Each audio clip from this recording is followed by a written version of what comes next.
Hello crafty friends, and welcome to Coast to Coast Collaboration for December 2022. The four of us are going to focus on journaling techniques as well as a sketch.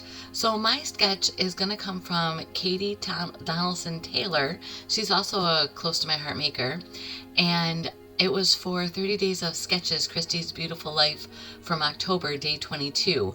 But that is kind of my inspiration. I had these photos from my great-grandfather. If you haven't been following my channel, I have been working on heritage photos, and some of them are from when I was a child and newborn and, before grade school. Some of them are people that weren't even alive when I was alive. In this case, my great-grandfather, he passed away. My brother got to meet him as a baby, but he passed away before I was born. So the papers that I'm using for this layout are Cherish, and I have the Cherish card making workshop. That's where that thin cut that I just showed with the scalloped edge came from. And I'm just trying to play with the papers and decide what is going to work with these photos. I have learned through the more that I'm working with these photos that muted tones tend to allow some of the more faded heritage pictures show up more. And in this case, these are just a black and white, tone on tone. I think it's a school picture because it sounds like he used to work for a bottle company, and then he moved into the school system as a custodial janitor.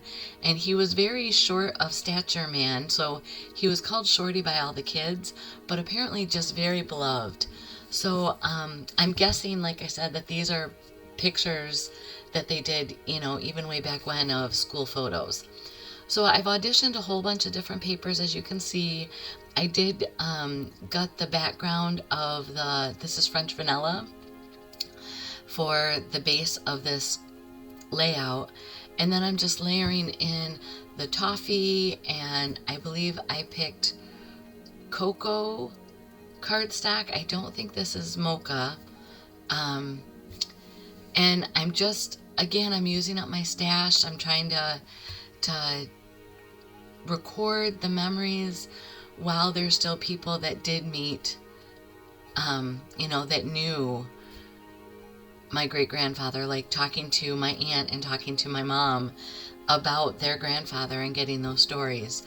And that's what I wanted to focus on today for journaling. Is I will type up a piece of journaling that talks about Lawrence Robinson, that's his name, and his life, but I'm also going to add the story of who told me about his life, and that these came, this information came from his granddaughters.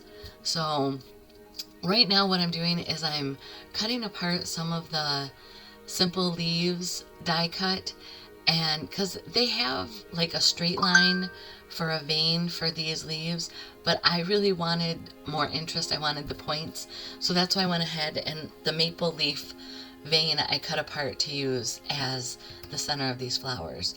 So here I'm showing you this book that, as I was talking to my aunt and I was talking to my mom, I was just jotting notes and writing very quickly, so it's very messy, but who told what stories and those kind of things.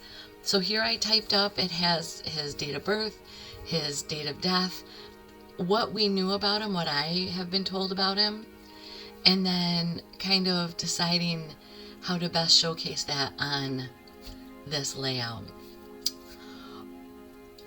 I want to talk more about the Coast to Coast collaboration. There's a group of four of us that have started this, and if you are a close to my heart maker with a YouTube channel and you want to join us in the fun of we put out a prompt or a suggestion of what we want to focus on, and then you create a video and we'll include it with our list. There's a Facebook group that will be linked in my description below, so we just need to make sure that you are an active maker. So there are some questions to join the Facebook group, and then we can answer any other questions from there.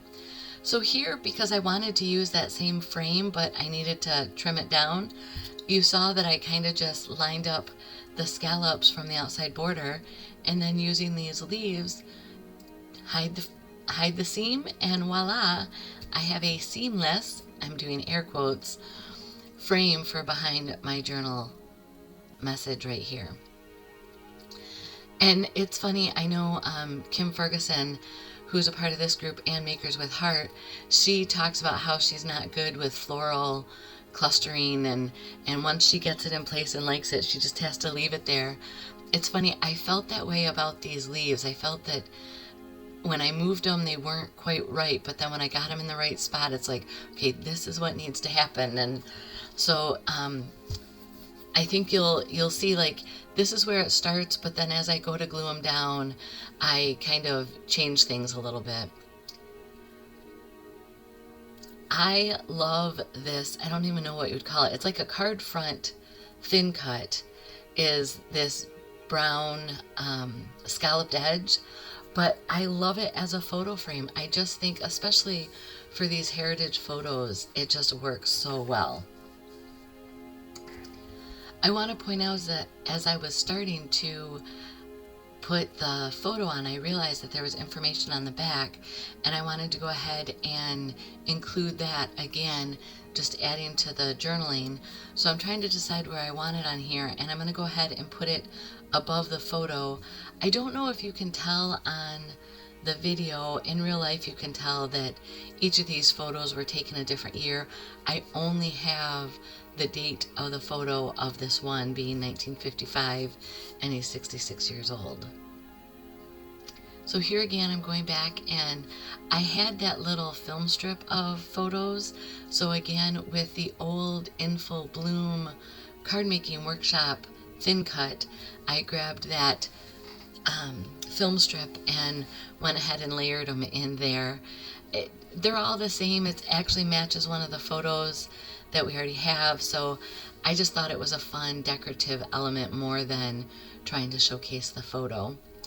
I apologize for my raspy voice today. I think I caught a respiratory flu, when we were on vacation over Thanksgiving, and it's a hanger-oner. I am still coughing a little bit. I feel better, still doing the hot cold thing, so it's kind of nice that I haven't had to leave the house. I can just kind of be here and not share my germs.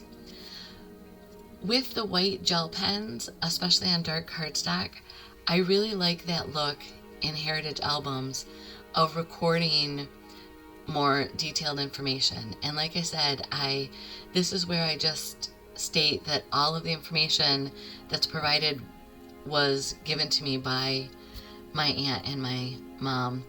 So it's again, one more thing to journal, one more way to tell a story, to make a connection, just to kind of connect those dots and bring our stories together. This layout is coming together quickly. All that I'm going to do now is finish up with some gold glitter gems that are from my stash, long retired. I would say 95% or more of my products and tools are close to my heart things, but after being a maker for going on 17 years, that's what I have. So here, it's funny, I didn't know that those weren't glued down until just right now when I happened to see that. Isn't it funny how as we go and dry fit that things just kind of work out? But I'm really liking how this layout came together, again with the simple leaves, the thin cut from the Cherish workshop and the In Full Bloom workshop. This just comes together. I did the faux stitching around the outside edge. I did think about getting my sewing machine out and stitching, but sometimes that warps the paper, and this just, I don't know, it had such a clean line already. I didn't want to risk doing that. So here's some close-ups. Kind of the texture in the background gives me that wallpaper feel from days of old, as they say. But be sure to go into the description and check out what Kim, Ashley, and Dana did in their journal focused layouts. Take care. Be a blessing.